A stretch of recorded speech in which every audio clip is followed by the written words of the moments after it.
Hello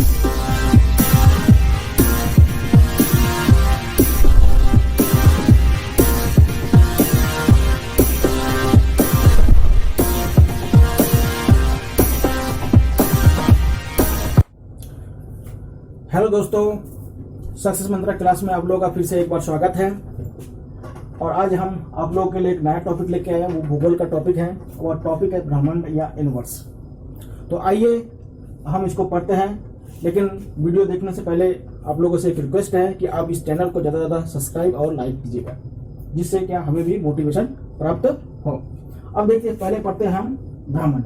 देखिए, इस topic से हर बार क्या होता है, हर एग्जाम में क्वेश्चन पूछता है। जैसे यूपी पीसीएस हो गया, आरओ हो गया, यूपी पुलिस हो गया, यूपी एसआई होगा। अब पैट के एग्जाम में भी इनसे सवाल पूछा जाएगा, जैसे यूपी ट्रिपल एससी के एग्जाम में पूछ जाते थे।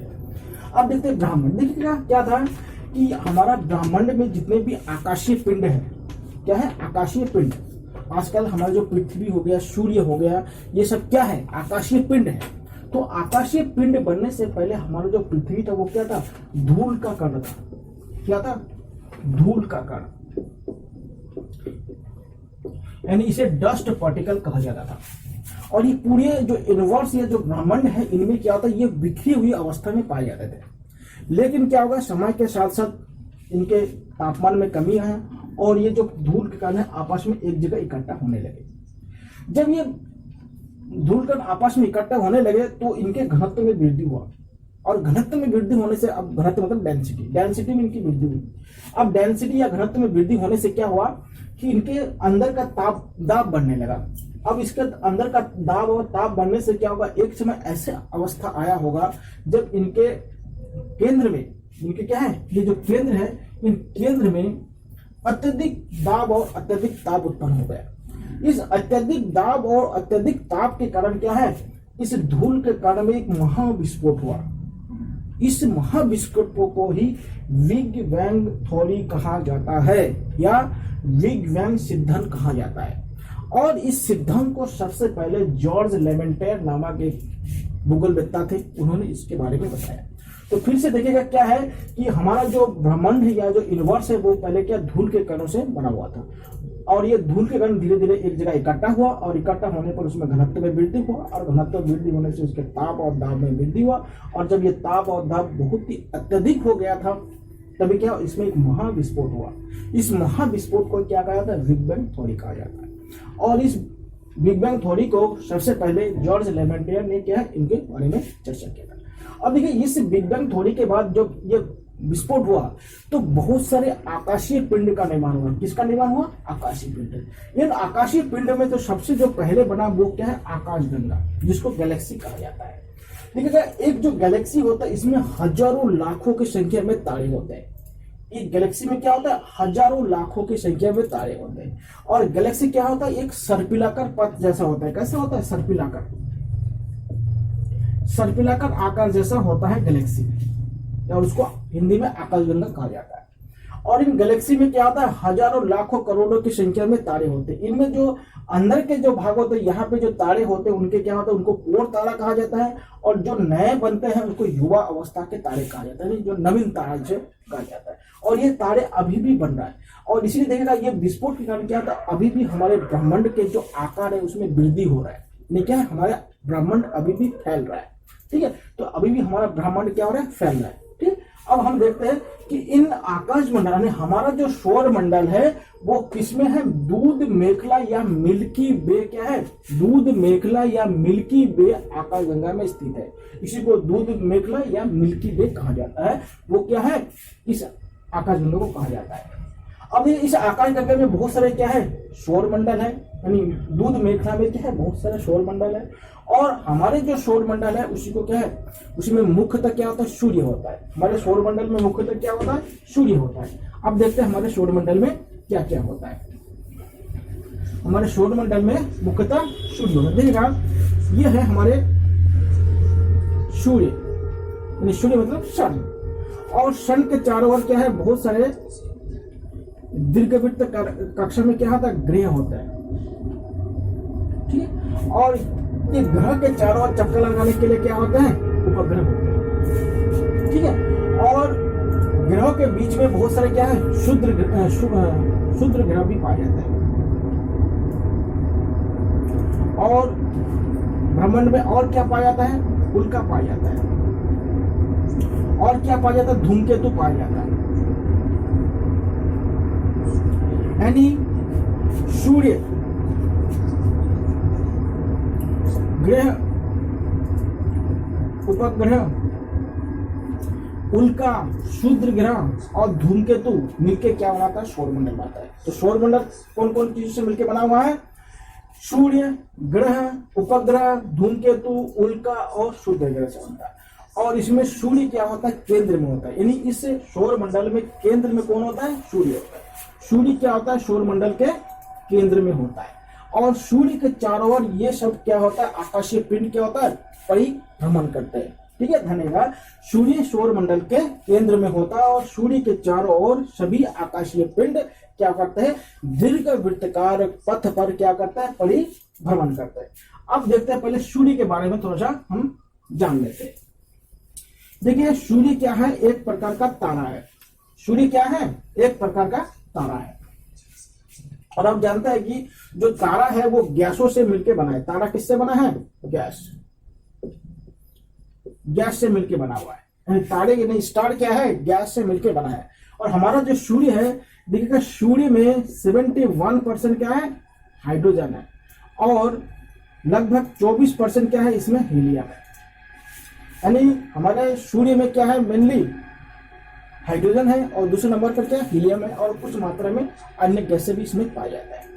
देखिए क्या होता है कि हमारे सूर्य के अंदर जो हाइड्रोजन गैस है, यही हाइड्रोजन गैस नाभिकीय संलयन के माध्यम से ऊर्जा प्राप्त करते हैं। देखिए कैसा होता है? हाइड्रोजन के 4 नाभिक, उच्च ताप और उच्च दाब में क्रिया करके क्या बनाता है? हीलियम बनाता है और ऊर्जा निकालता है। और इसी को क्या कहते हैं? नाभिकीय संलयन कहा जाता है। यानी सूर्य में ऊर्जा किस प्रक्रिया द्वारा बनता है? वो है नाभिकीय संलयन के माध्यम से बनता है। ध्यान दीजिए, ये बहुत इंपॉर्टेंट है। और इस क्रिया के माध्यम से सूर्य में ऊर्जा प्राप्त होता है। ठीक है, इस क्रिया के माध्यम से सूर्य में ऊर्जा प्राप्त होता है। और एक बात ध्यान रखिएगा, सूर्य में जितना ऊर्जा प्राप्त होता है, उस ऊर्जा का 2 अरबा भाग पृथ्वी तक पहुंचता है। 2 अरबा भाग क्या है? पृथ्वी पर पहुंचता है। तो समझ लीजिएगा, पृथ्वी पर सूर्य में जितना ऊर्जा उत्पन्न होता है, उसका 2 अरबा का 1 भाग क्या होता है? हमारे पृथ्वी में पहुंचता है। और देखिएगा, सूर्य से पृथ्वी में इस प्रकाश को पहुंचने में 8 मिनट 16 सेकंड का टाइम लगता है। 8 मिनट 16 सेकंड का टाइम लगता है। और ये किस माध्यम से पहुंचता है? वो माध्यम है विकिरण। यानी सूर्य से पृथ्वी पर प्रकाश पहुंचने का माध्यम क्या है? विकिरण। ये बहुत बार क्वेश्चन पूछा गया है। ये विकिरण के माध्यम से सूर्य से क्या है? प्रकाश पृथ्वी तक पहुंचता है। वो कौन सा माध्यम हुआ? विकिरण के माध्यम से ये पहुंचता है। ठीक है, अब हम देखते हैं सूर्य का। देखिएगा, सूर्य का जो आंतरिक भाग होता है उसको क्या है? तो कोर कहा जाता है या क्रोड कहा जाता है।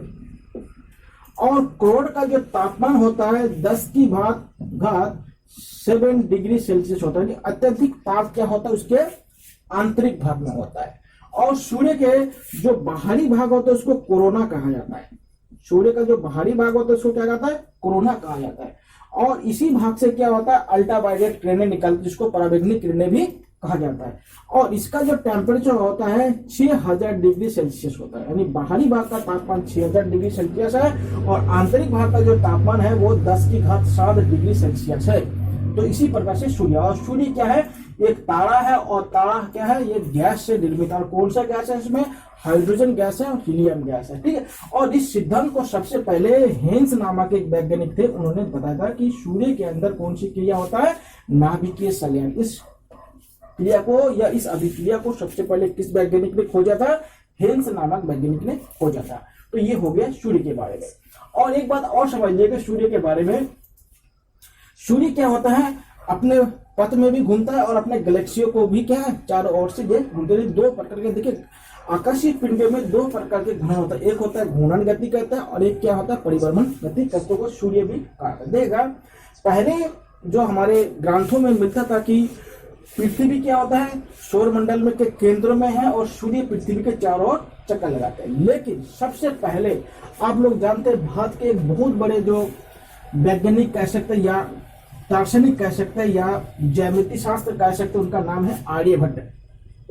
आर्यभट्ट ने यह बताया था कि सूर्य क्या है, पृथ्वी के केंद्र में है, यानी सौरमंडल के केंद्र में है, और जो ग्रह होते हैं वो क्या है, सूर्य के चारों ओर चक्कर लगाते हैं या परिक्रमण करते हैं। ये सबसे पहले किसने बोला था, आर्यभट्ट ने। इसी बात को बाद में एक और वैज्ञानिक हुए थे जिनका नाम है केपलर। केपलर ने भी यही बोला था कि सूर्य क्या होता है, सौरमंडल के केंद्र में है, और जो ग्रह है वो क्या होता है, सूर्य के चारों ओर परिक्रमण या परिभ्रमण करते हैं। ठीक है, उसके परिभ्रमण करते हैं। अब ये कैसे करते हैं, इसके लिए केपलर ने 3 नियम दिया था, जिसे केपलर का नियम कहा जाता है। ठीक है, जिसे क्या कहा जाता है, केपलर का नियम कहते हैं। अब देखते हैं हम केपलर के नियम क्या है। ठीक है, पहले देखते हैं केपलर का नियम। केपलर का नियम, इन्होंने 3 नियम दिए। देखिए, पहले इन्होंने बताया था कि जो ग्रह होते हैं वो क्या है, सूर्य के चारों ओर दीर्घ वृत्ताकार पथ पे परिभ्रमण करते हैं। और वो क्या है, सूर्य क्या होता है, पृथ्वी या जो ग्रह होता है वो सूर्य के चारों ओर दीर्घ वृत्ताकार पथ पर परिभ्रमण करते हैं। ठीक है, यानी कैसे करते देख लीजिएगा। मान लीजिए ये सन है और जो ग्रह होंगे वो इस प्रकार से गति, कभी क्या होगा, कभी वो सूर्य के नजदीक होंगे तो कभी क्या होगा, सूर्य से दूर होंगे। अगर कोई ग्रह सूर्य के नजदीक होता है तो उसको उपसौर कहा जाता है। बहुत इंपॉर्टेंट क्वेश्चन है ये, इससे बहुत बार क्वेश्चन पूछे गए। अगर कोई ग्रह सूर्य के नजदीक आ जाता है तो उसे क्या कहता है, उपसौर कहा जाता है। और ये हमेशा 3 जनवरी को होता है। कब होता है, हर साल में 3 जनवरी को उपसौर होता है। जब सूर्य पृथ्वी से दूर होता है तो उसको अपसौर कहा जाता है। इसको क्या कहा जाता है, अपसौर कहा जाता है। जब क्या होता है, पृथ्वी या कोई ग्रह सूर्य से बहुत दूर होता है तो उसको क्या कहा जाता है, अपसौर कहा जाता है। और ये क्या होता है, 4 जुलाई को होता है। कब होता है, 4 जुलाई। तो ये दोनों डेट बहुत इंपॉर्टेंट है, इसको याद कर लीजिएगा, ये बहुत बार बार पूछा जाता है। तो पहला नियम, केपलर का पहला नियम क्या है, जो क्या होता है कि सूर्य क्या है, कि सूर्य के चारों ओर पृथ्वी क्या है, एक दीर्घ वृत्ताकार पथ पर परिभ्रमण करते हैं। दूसरा नियम ये बताता है कि एकांक समय में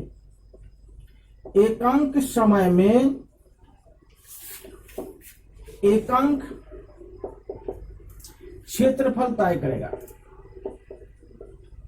एकांक क्षेत्रफल तय करेगा, अर्थात देखिएगा, कभी क्या होता है, ग्रह सूर्य के नजदीक होता है और कभी ग्रह क्या होता है, दूर होता है। मान लेते हैं इसका क्षेत्रफल इतना है, तब क्या होगा, इसमें क्षेत्रफल क्या हो जाएगा, इतना हो जाएगा। यानी ये जो क्षेत्रफल है ये भी क्या हो, उतना बराबर होना चाहिए।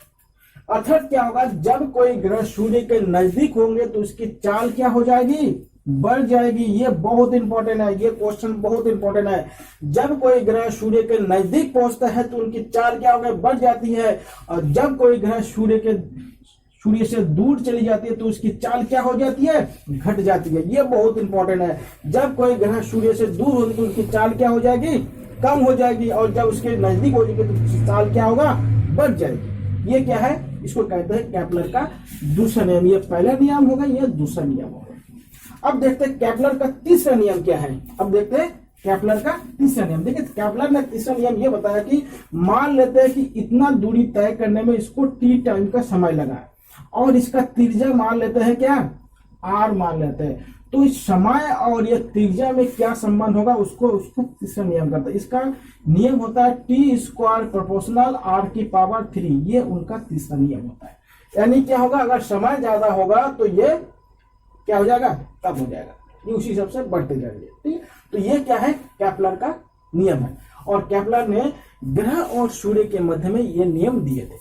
अब देखते हैं हम, देखिए केपलर के बाद एक बहुत बड़े यूनानी खगोलविद हुए थे जिसका नाम है गैलीलियो। गैलीलियो ने सबसे पहले क्या है, गैलीलियो ने सबसे पहले दूरबीन का आविष्कार किया, यानी दूरबीन का आविष्कार सबसे पहले किसने किया? गैलीलियो ने। इसको याद कर लीजिएगा, दूरबीन का आविष्कार सबसे पहले गैलीलियो ने किया है। और गैलीलियो ने किया है सबसे पहले अपने आंखों से इन ब्रह्मांड में जितने भी आकाश के पिंड है उनको सौर मंडल के पूरे गतिविधि को इन्होंने देखा है। तो गैलीलियो पहला व्यक्ति है जिन्होंने उनको देखा है। तो गैलीलियो देखने के बाद गैलीलियो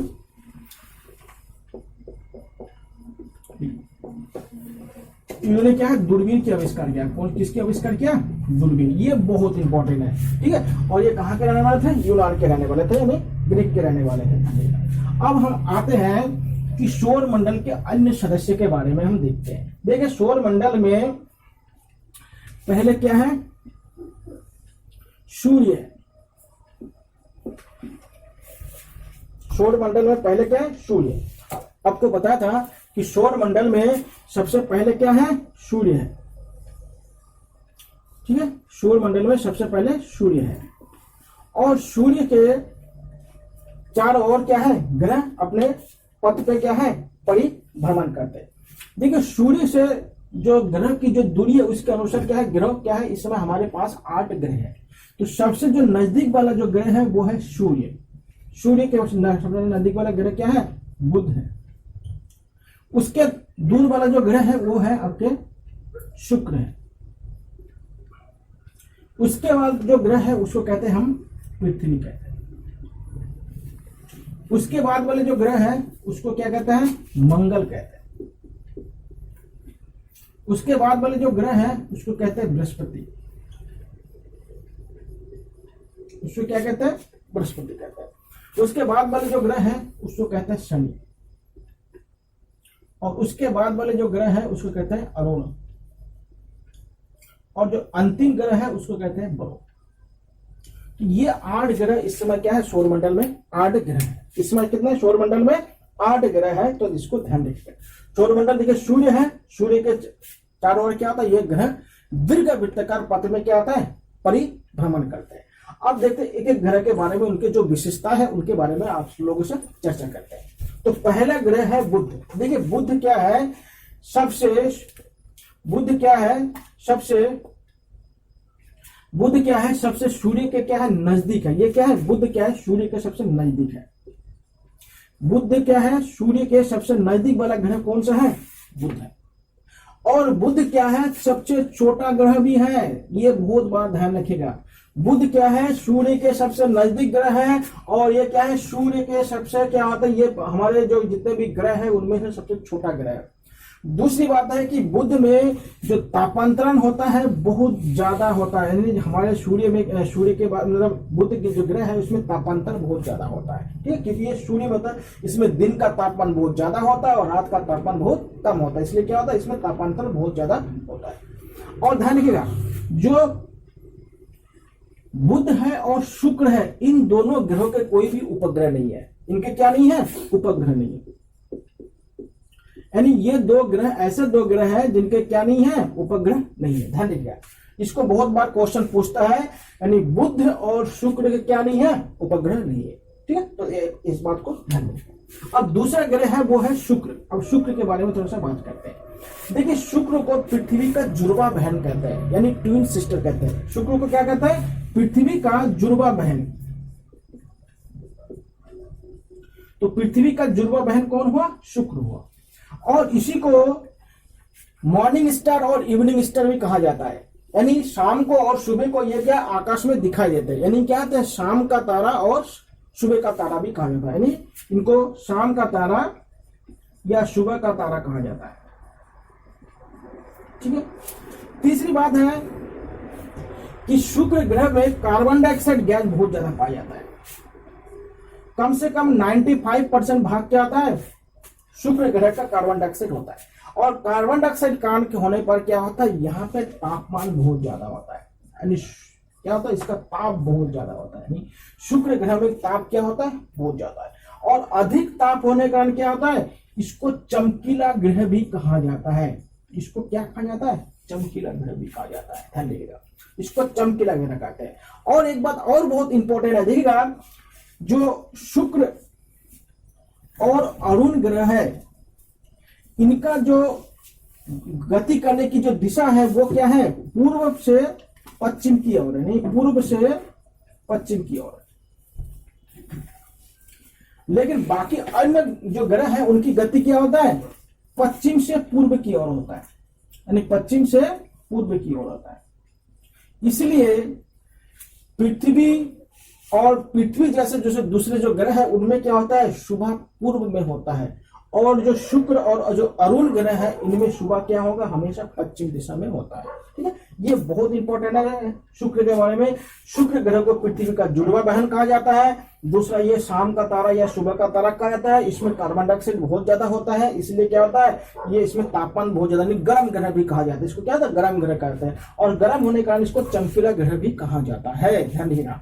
ठीक है, और ये पृथ्वी के समान लगभग बराबर होता है, और इसके भी क्या है, कोई उपग्रह नहीं है, इसके कोई भी उपग्रह नहीं है।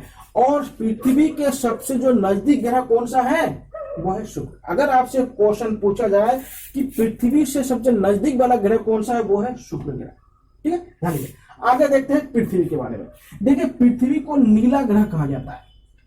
क्या कहा जाता है, नीला। क्यों कहा जाता है, क्योंकि पृथ्वी में 71% भाग में क्या है, जल है, और जल के परिकीर्णन के कारण क्या होता है, पृथ्वी का रंग नीला दिखाई देता है। लेकिन पृथ्वी को अगर अंतरिक्ष से देखा जाए तो पृथ्वी कैसे दिखाई देगा, काला दिखाई देगा। ठीक है, अगर वायुमंडल से देखा जाएगा तो पृथ्वी कैसे दिखाई देगा, नीला। लेकिन अगर अंतरिक्ष से देखा जाएगा तो पृथ्वी कैसे दिखाई देगा, काला दिखाई देगा। तो जल के कारण क्या होता है, ये नीला दिखाएगा। दूसरी बात है, पृथ्वी 23.5 अंश क्या होता है, अपनी धुरी से झुकी हुई है।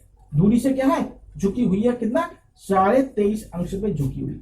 और इस झुकी हुई होने के कारण क्या होता है, पृथ्वी में मौसम में परिवर्तन होता है। ये झुकी होने के कारण क्या होता है, पृथ्वी में मौसमीय परिवर्तन होता है।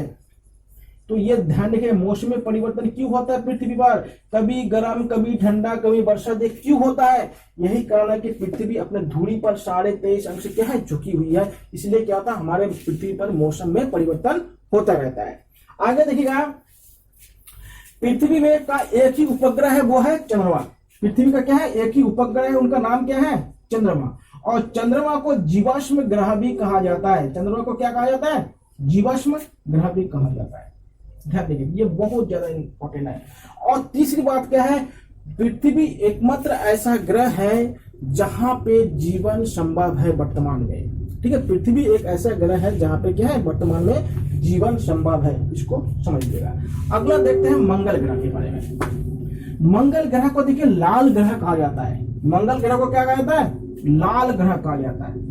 लाल ग्रह इनको क्या कहा, क्यों कहा जाता है, इसके कारण है, इसमें ऑक्साइड यानी क्या है, लोहा ऑक्साइड पाया जाता है। लोहा ऑक्साइड के कारण क्या होता है, इसका रंग लाल होता है। क्या होता है, लोहा ऑक्साइड के कारण क्या होता है, इनका रंग लाल होता है, इसलिए इसको लाल ग्रह कहा जाता है। दूसरी बात है, ये भी क्या है, अपने अक्ष से 25 डिग्री क्या है, झुकी हुई है।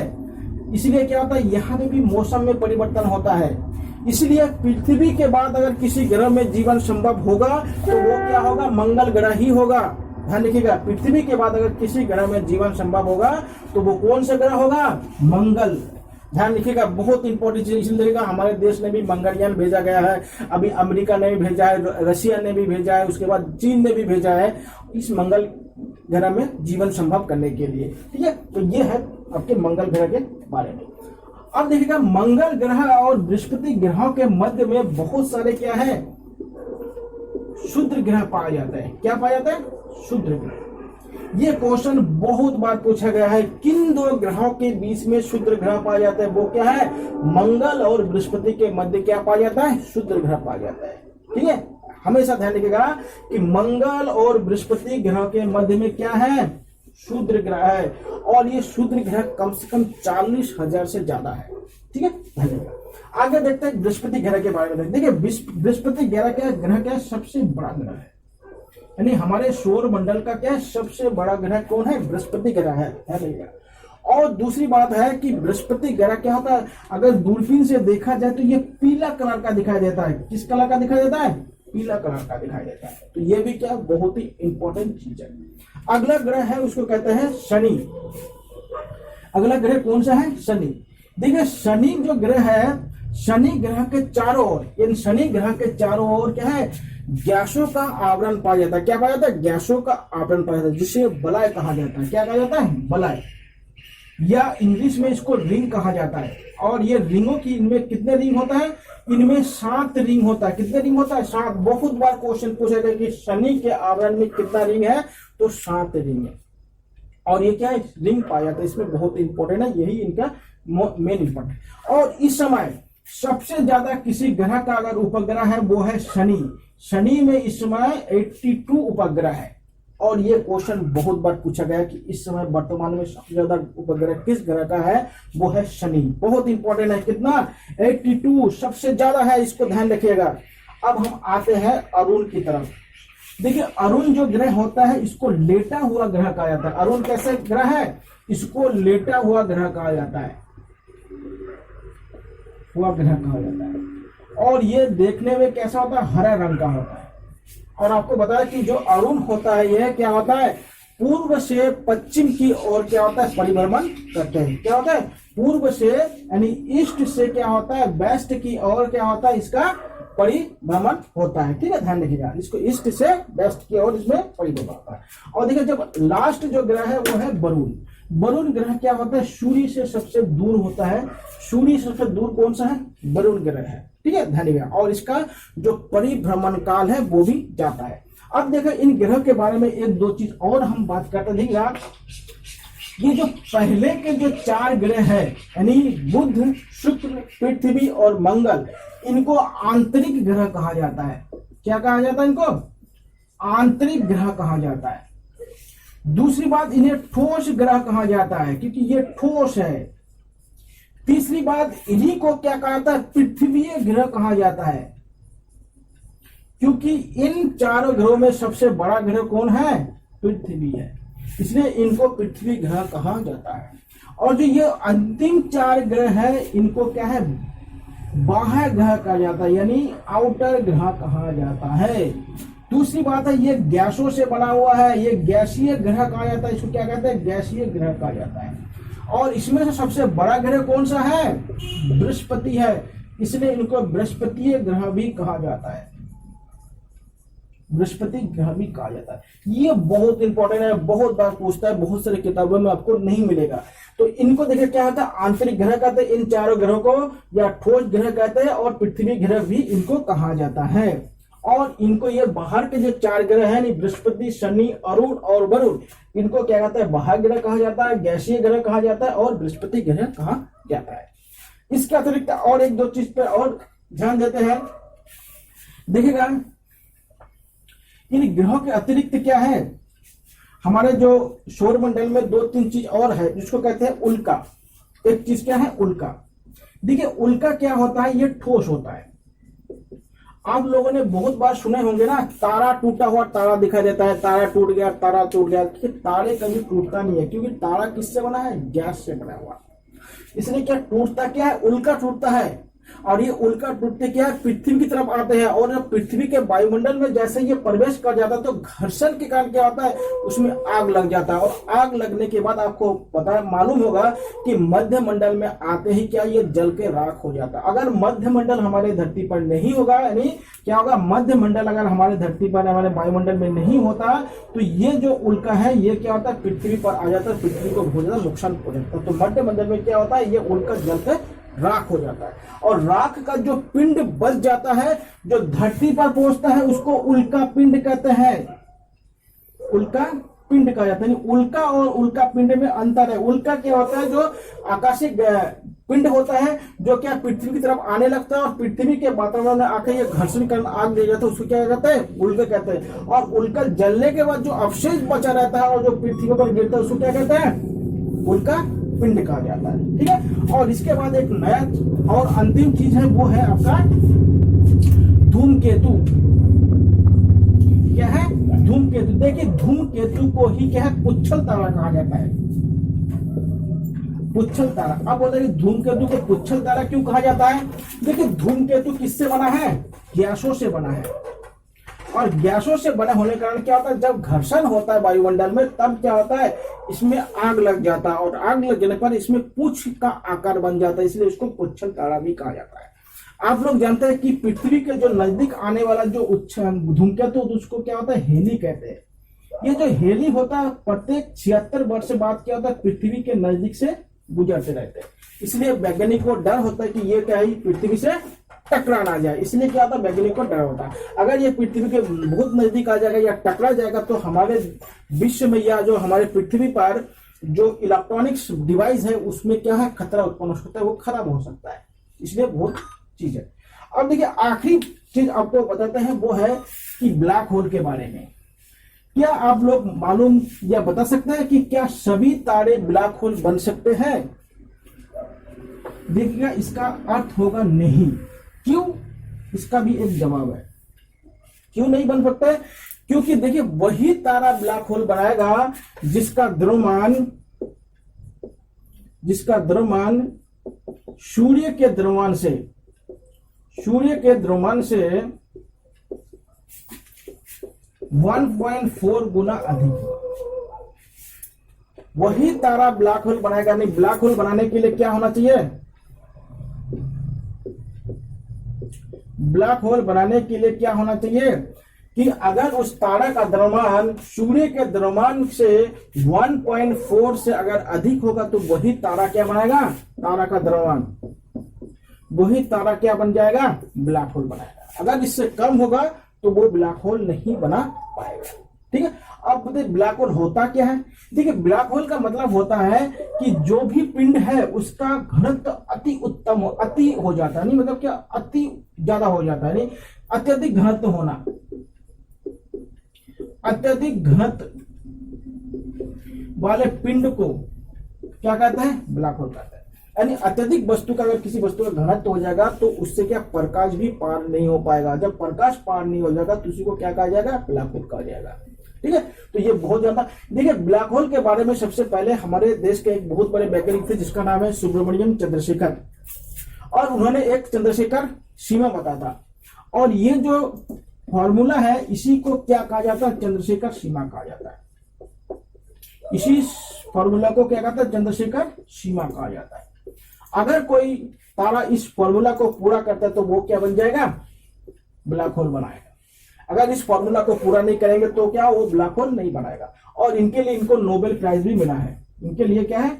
इनको नोबेल प्राइज भी मिला है, नोबेल पुरस्कार। और ये क्या बाद में अमेरिका की नागरिकता ले लिया था। ठीक है। तो ध्यान रखिएगा इसको चंद्रशेखर सीमा कहा जाता है। एक बात और ध्यान रखिएगा, देखिएगा 2006 से पहले क्या था? हमारे सौर मंडल में क्या है?